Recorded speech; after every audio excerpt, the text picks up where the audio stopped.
When you take a stop and look and see crazy things in this black history, across the ocean and across the seas, now is the time to be free.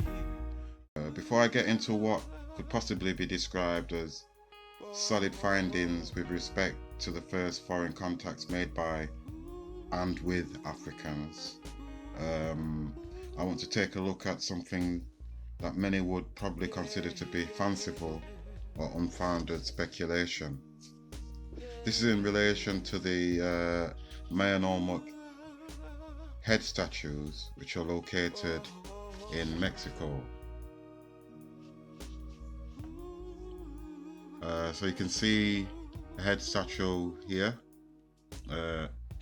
which were found located in Mexico, and they were constructed during the middle of the second millennium BCE. What you'll probably notice straight away when you look at this image is that we are looking at the face of an African person. The strong features on display matched no other people more precisely. It reminds me of a quote from a French explorer called de Volney. This is from a book that he had written called Travels Through Syria and Egypt, after his party's first encounter with the Great Sphinx of Giza in the late 18th century CE. So I'll just take a look at that.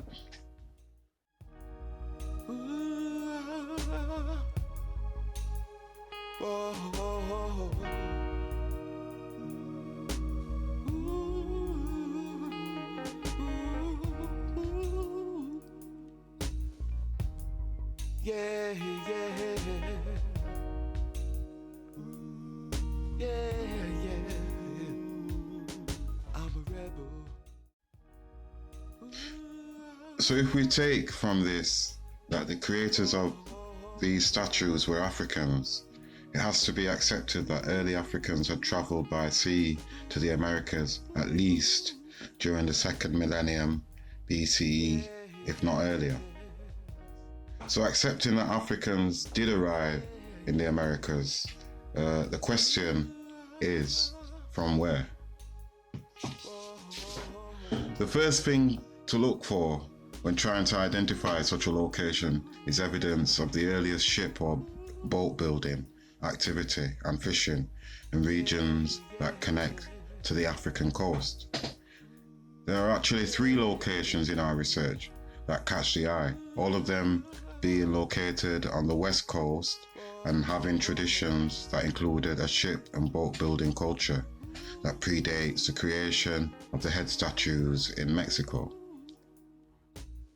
Those 3 locations are Mauritania, Senegal, and Nigeria, the latter 2 showing evidence that predates these statues more than 4,000 years. The people from all of these communities will have had some aspects of ancestral and/or cultural connection to the former nomadic communities of the Sahara region, along with a strong possibility of meaningful contacts with the powerful big nation societies of Egypt and Kush in the east. The strongest candidate of the 3 would have to be Nigeria, where we see the establishment of a site with several circular step pyramids in southern Nigeria. So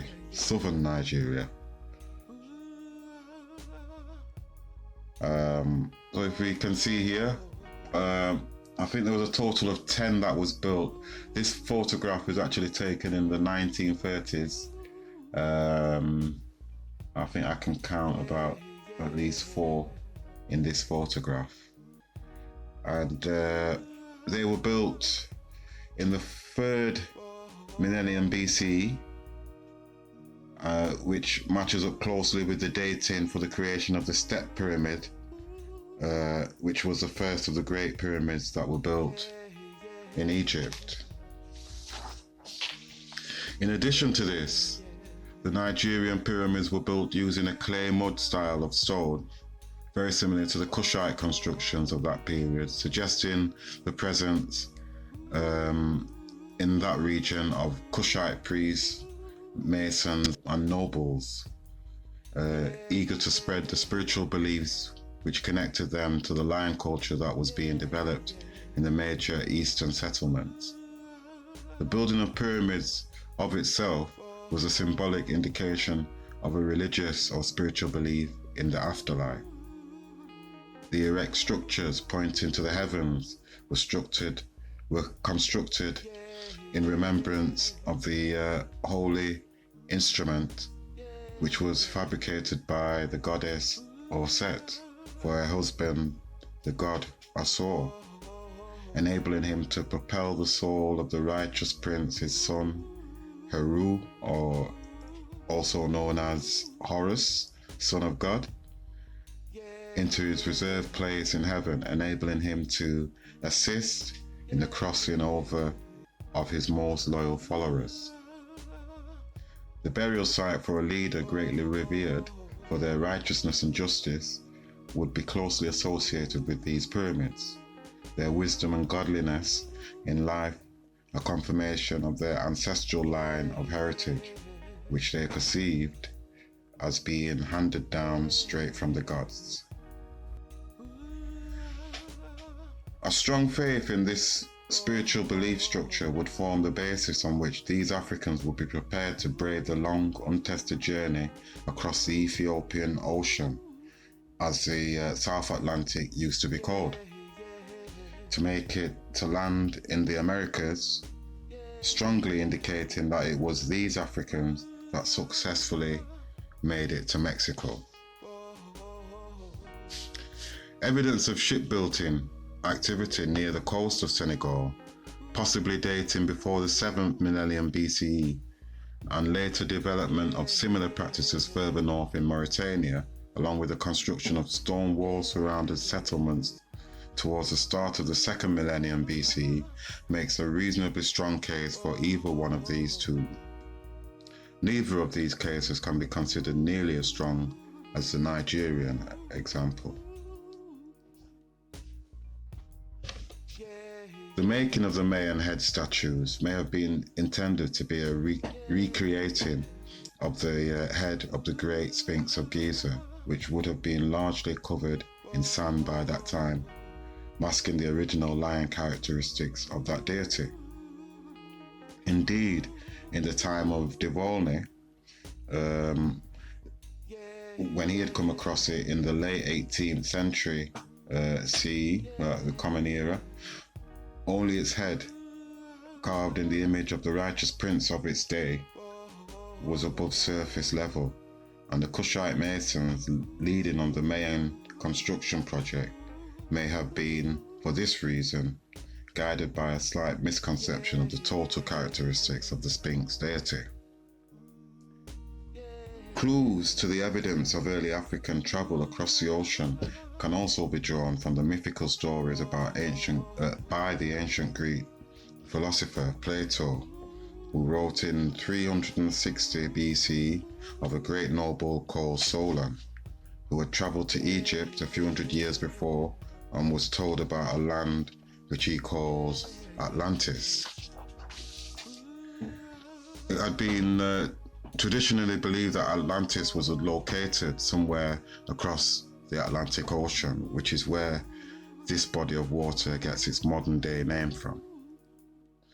Both with America having always been where it is, rather than suddenly appearing from beneath the sea when Christopher Columbus decided to take a look, it would have to be the only possible location for the place that was being spoken of in those ancient tales.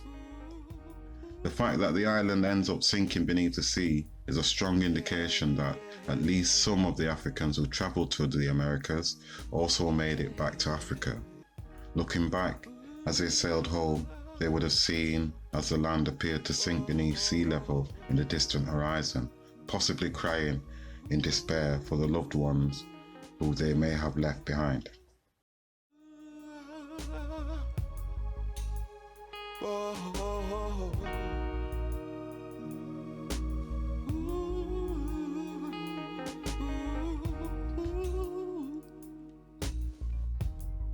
Yeah, yeah. Yeah. I'm a rebel. Rebel in the morning, rebel in the evening too. I'm a rebel. Ooh,